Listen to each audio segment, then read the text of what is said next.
En esta segunda presentación acerca del liderazgo y de la autoridad de Moisés, trataremos de analizar el hecho de que, de la misma manera que los defectos pueden ser considerados virtudes equivocadas de objeto, hay roles y tipos de autoridad y liderazgo que en sí mismos son buenos, pero que en contextos y momentos particulares pueden ser contraproducentes e incluso dañinos para el grupo. En este sentido, resalta en Moisés una característica particular, una dinámica flexible de roles muy necesarios para un liderazgo efectivo. Moisés es quizás la figura más poderosa y paradigmática de los conflictos entre liderazgo y autoridad en el Antiguo Testamento. Por ello, el análisis de los momentos de conflicto entre ambas funciones, entre el liderazgo y la autoridad, en la dinámica grupal, es tan amplio y tan complejo que requiere de acápites separados. Estos hechos, enmarañados y conflictivos, parten desde su propio nacimiento. Moisés nace en una tierra ajena, pobre, esclavo y judío. Y luego de un ardid familiar, nace del agua, egipcio, rico y poderoso. Y posteriormente, ya en el desierto, nace único y nace del aire y del fuego al influjo de la zarza ardiente que encuentra en un lugar sagrado, en medio del desierto. Cada uno de sus nacimientos le trae aparejada una característica particular. Pero es evidente que no fue hasta su último nacimiento que se convirtió en un líder poderoso y determinado, mucho más por el hecho de reconocérsele como tocado por una luz divina, como una persona descomunal en la que confluyen tremendos poderes que le permiten mantenerse en contacto permanente con la palabra de Dios. Esta múltiple forma de nacer es frecuente en la mitología de liderazgos transformadores. Le sucede algo similar a Perseo, a Rómulo y a Remo, y sucede con Arturo de Pendragón, entre muchos héroes quienes tuvieron que nacer de nuevo luego de acontecimientos, por decirlo menos, prodigiosos. Son nacimientos múltiples, indispensables para dirigir grandes grupos luego de enfrentarse y acabar con autoridades y regímenes arbitrarios e injustos. Por ello, más allá de las historias míticas, debemos resaltar el hecho de que cada persona que asume las angustias de la autoridad y el liderazgo debe nacer repetidas veces. Y en cada uno de estos nacimientos se torna una persona diferente.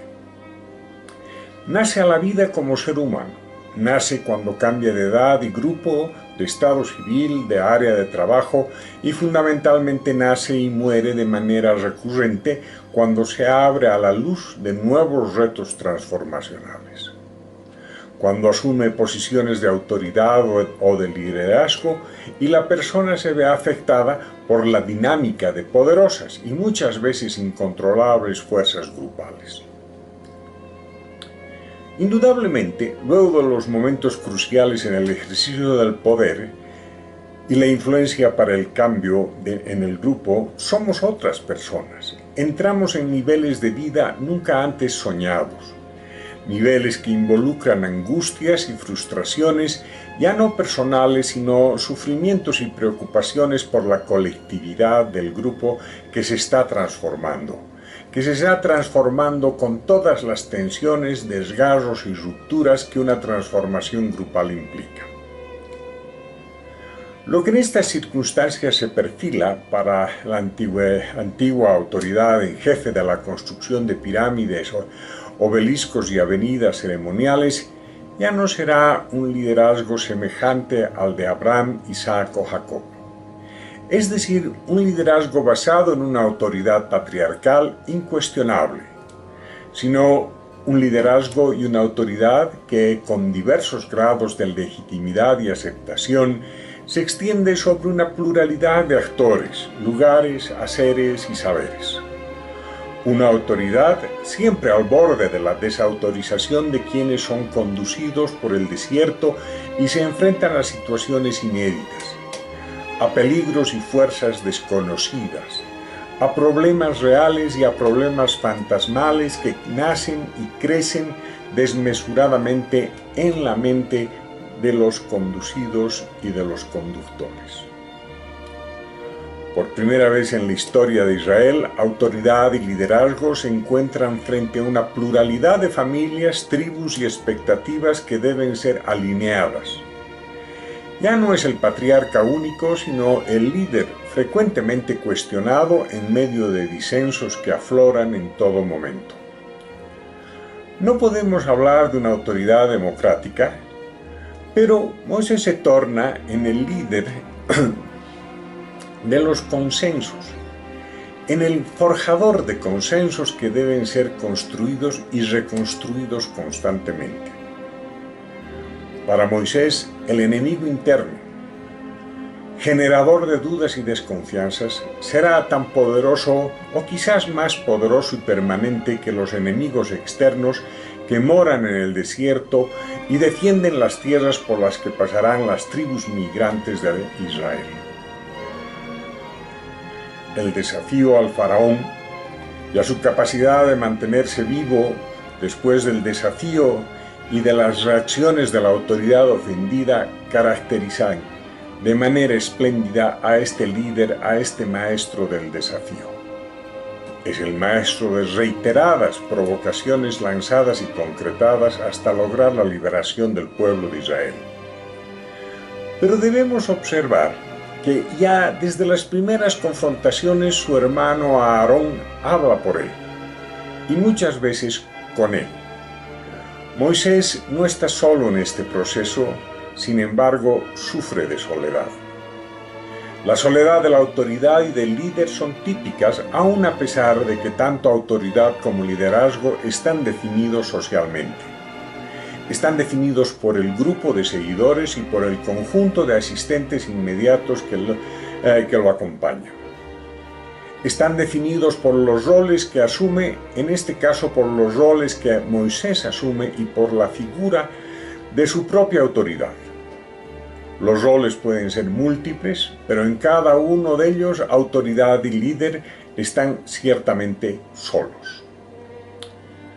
La figura de Moisés, que comúnmente nos llega, está distorsionada por la escultura de Miguel Ángel, que se encuentra en la iglesia de San Pedro encadenado en Roma, y por la personificación de Charlton Heston en la película Los 10 Mandamientos. En ambos casos, la imaginación se distancia de la realidad descrita en el Antiguo Testamento. Moisés fue una figura menos carismática de lo que nos muestran las películas y las imágenes de televisión. Se trata de una persona que, superando muchas limitaciones, se convierte en profeta, general, administrador, legislador, estadista, liberador, prosista, poeta e historiador del pueblo de Israel. Hace todo esto combinando poder con influencia, unas veces hablando a nombre de Dios y otras en nombre de los hombres y del pueblo de Israel. En este contexto, Moisés combina a la perfección el apalabramiento divino con el apalabramiento propio de los hombres. Él es artífice para que el pueblo retorne a Canaán, reciba la ley mayor de los 10 mandamientos, se redacte la ley menor del Deuteronomio y del Levítico y se disponga de la denominada ley del Nazareo, que analizaremos más adelante.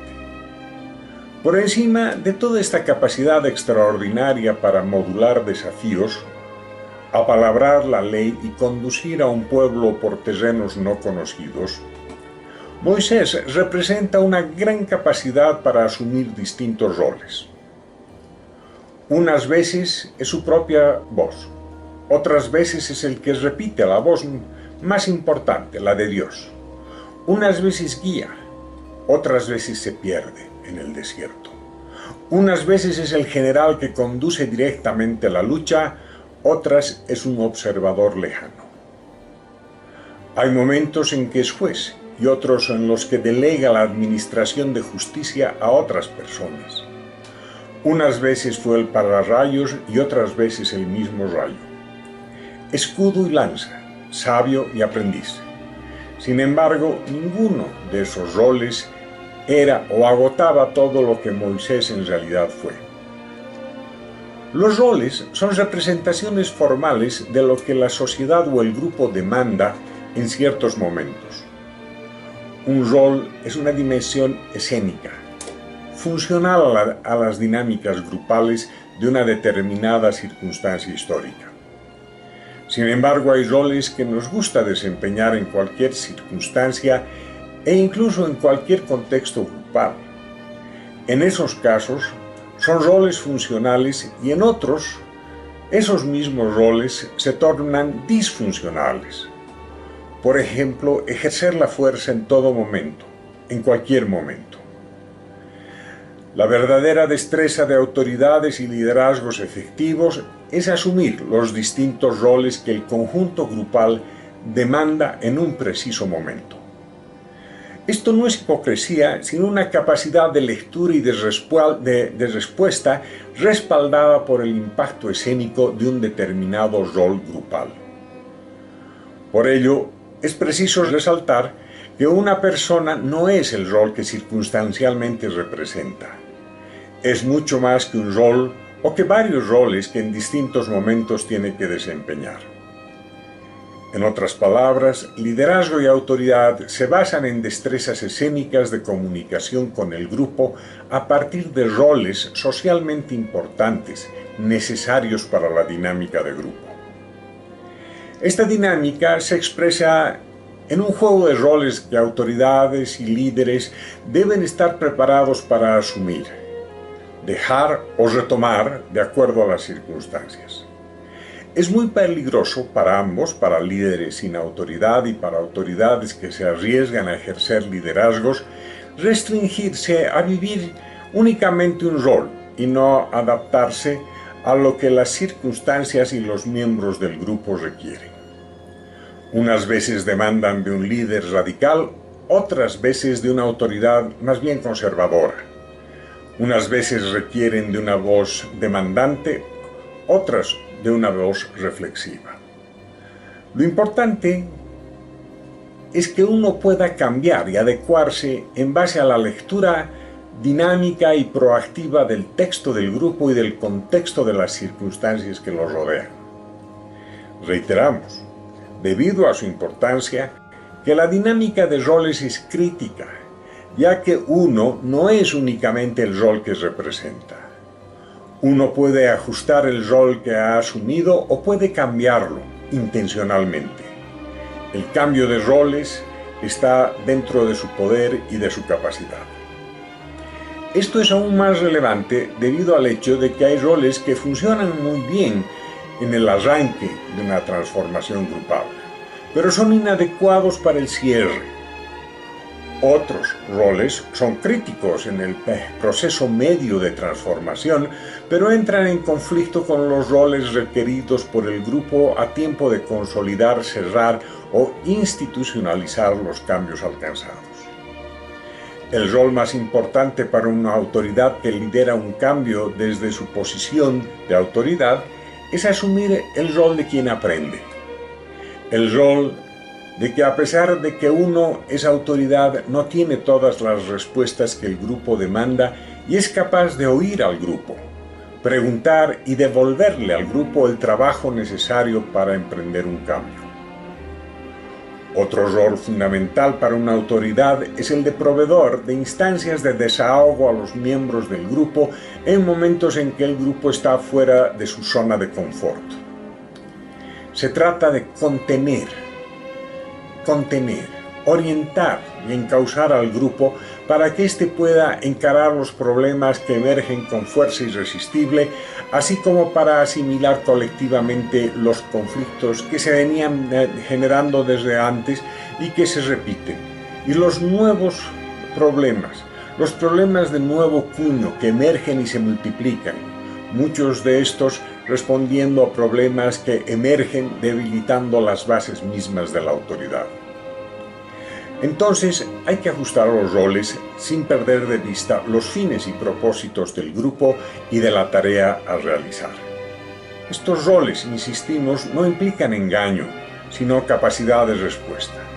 Si Moisés únicamente hubiera sido el hacedor de milagros, el grupo hubiera esperado que milagrosamente todos sean trasladados a la tierra prometida sin esfuerzo propio, sin esfuerzo alguno de parte de sí mismos, sin contribución alguna. Si Moisés hubiera sido el único proveedor de respuestas, la población se hubiera vuelto dependiente de sus respuestas. No está claro si esto último pasó realmente o no, pero es claro que Moisés batalló constantemente contra la creciente dependencia de su pueblo y el nihilismo agresivo de muchas de sus facciones. En el Éxodo percibimos que los roles cambian y los portentos se repiten. Pero ni aun con ellos Moisés aplaca sus dudas, y ni siquiera con ellos el pueblo deja de cuestionar la legitimidad de sus conductores. Especialmente en aquellos momentos en los que las demandas del desierto y las privaciones necesarias para alcanzar la libertad y la tierra de sus mayores se hacen particularmente difíciles. Un ajuste de roles en la dirección del propósito del grupo ayuda a un liderazgo efectivo, pero no garantiza éxito. Los miembros del grupo también deben cambiar de roles y adoptar papeles proactivos y solidarios. Ello implica niveles de educación, transformación y reencuadre mental que pueden tomar años, pero que de no lograrse, se contará con la rémora de un grupo reacio y conflictivo para los cuales ni autoridad ni liderazgo pueden llegar a ser efectivos.